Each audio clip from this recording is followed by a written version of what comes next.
be your nurse today. I'm Reagan. I'll be doing an abdominal assessment on you today. Could you please verify your name and date of birth? Emily Kirkwood, and November 21st, 2002. Okay. I'm just going to have a seat and I'm going to ask you some questions about your abdominal system, so please try to answer honestly. So first, do you know if you have a history of GERD? I do not. Do you ever have heartburn or like pretty often heartburn? Do you know if you have a history of peptic ulcer disease? I don't. Okay. Do you know if you have liver disease or anyone in your family has No. liver disease? Nausea or vomiting No. recently? Diarrhea No. recently? Any other changes in your bowel movements? No. No? And then have you noticed any changes in your urination? No. No? Okay. And now I'm going to ask you some questions that may not seem like they relate, but also again, just try to answer honestly. So in a week, how many packs of cigarettes would you say you smoke? None. Okay. How many glasses of alcohol would you say? 2. Drink? Oh, 2. Okay. And then could you describe your exercise patterns? I try to work out a couple times a week, and then I always kind of walk every day. Okay. And then also describe your diet for me.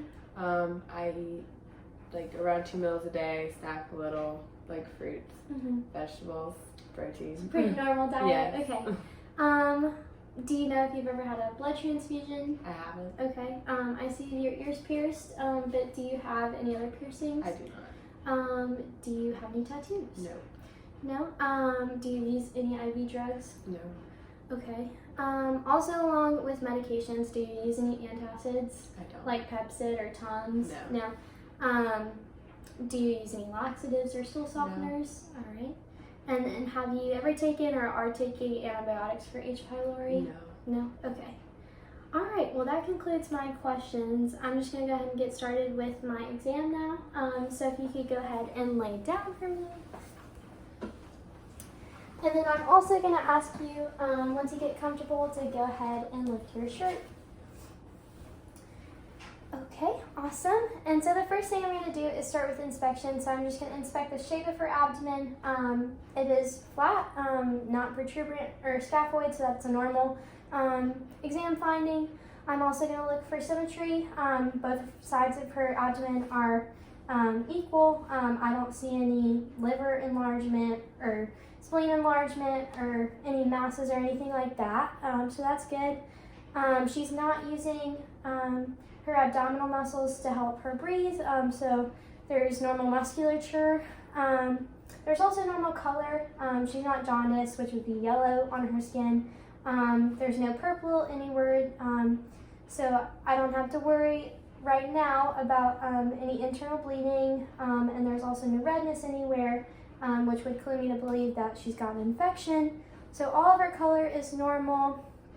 And then I also right now don't see any visible peristalsis, so that would mean I don't see any gurgling from what I can inspect. And that concludes my inspection. I'm going to go ahead and move on to auscultation, and I'm first just going to listen for bowel sounds in all 4 quadrants, and I'm going to start in the lower right quadrant.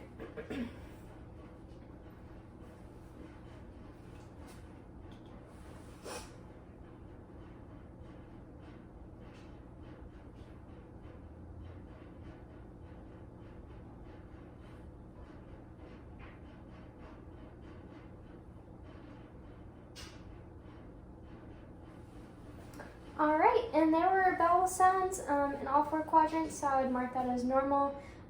If they were hypoactive, then I would go ahead and listen for 5 minutes just to make sure that they weren't absent. And next, I'm going to auscultate her abdominal aorta, just to make sure that her blood flow is good in her abdomen and also in her lower extremities. And so I'm just going to go ahead and do that. And I might want to listen with my bell as well for this.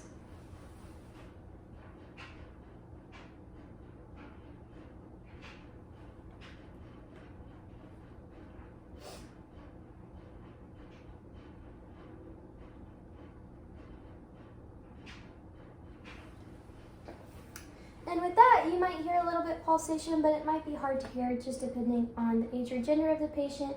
But I did hear a slight pulsing from the abdominal aorta. And now I'm going to auscultate for a venous hum. And if I did hear a venous hum, that would be an abnormal result. And would clue me to believe that there's problems with her vasculature in her abdomen and maybe a possible liver problem. And I'm going to listen just over her umbilicus.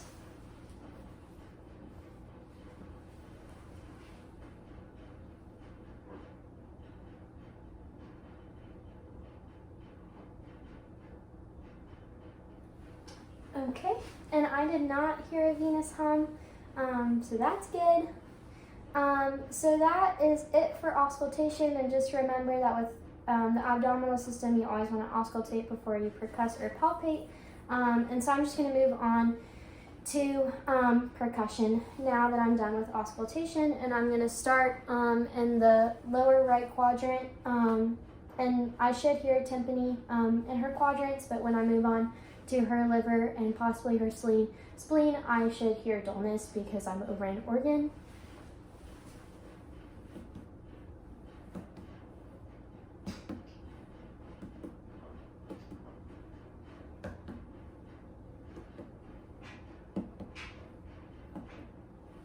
And I did hear tympani in her 4 quadrants, and so I'm just going to move on to percussing for her spleen next. I'm sorry, I'm going to percuss for her liver next.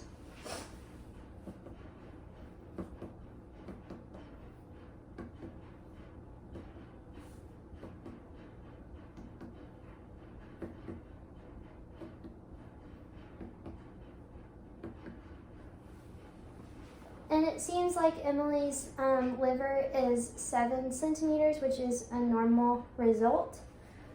And next I'm going to try to percuss for her spleen, but if it's not enlarged or if there's not a problem with her spleen, then you usually can't do it, but I'll go ahead and try.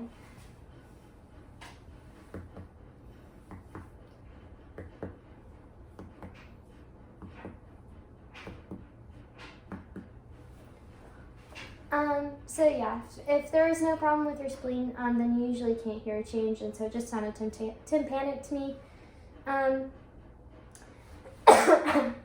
Now I'm going to have Emily stand up for me so I can percuss for any kidney tenderness.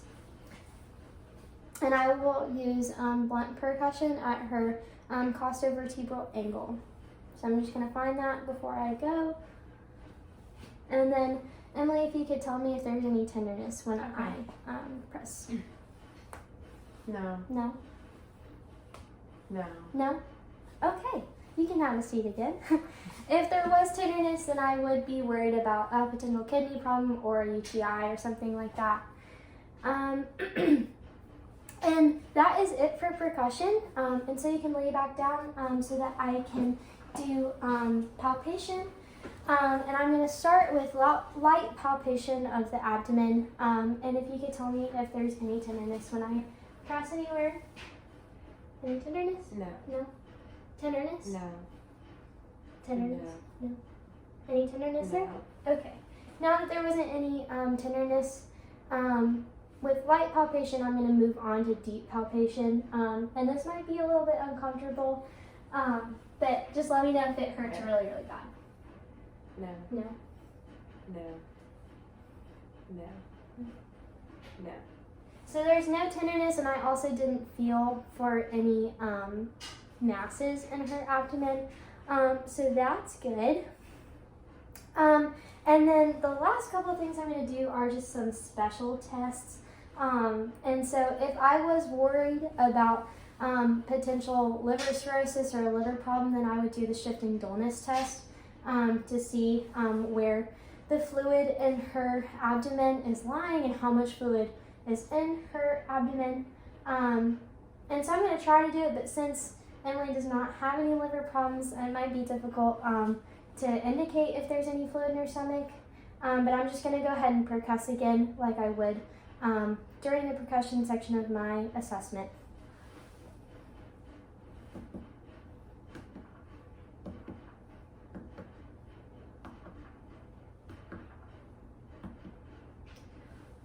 And if you could move onto your side, so if you could rotate this way for me towards the camera.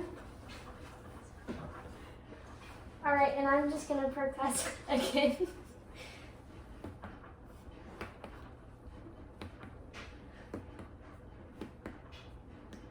All right, you can lay back down flat.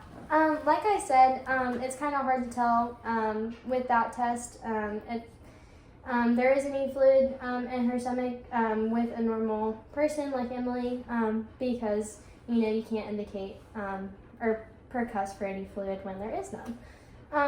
And so the second special test that I'm going to do is I'm going to do the psoas test to test for appendicitis. I'm going to have Emily raise this leg, so her right leg, and I'm going to push against it so that there's resistance, and she's going to let me know if there's any pain when she does this. So go ahead and lift.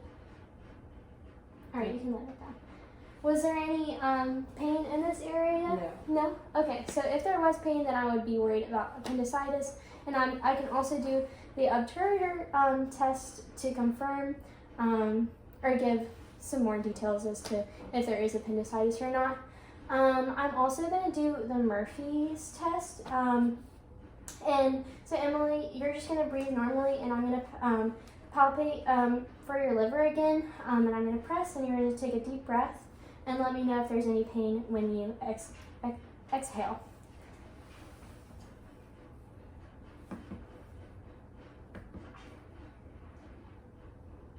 Okay. Take a deep breath in. Out. All right, is there any pain? No. No? Okay. If there was pain with that test, then I would be worried about a gallbladder issue or cholecystitis. And then the next test that I'm going to do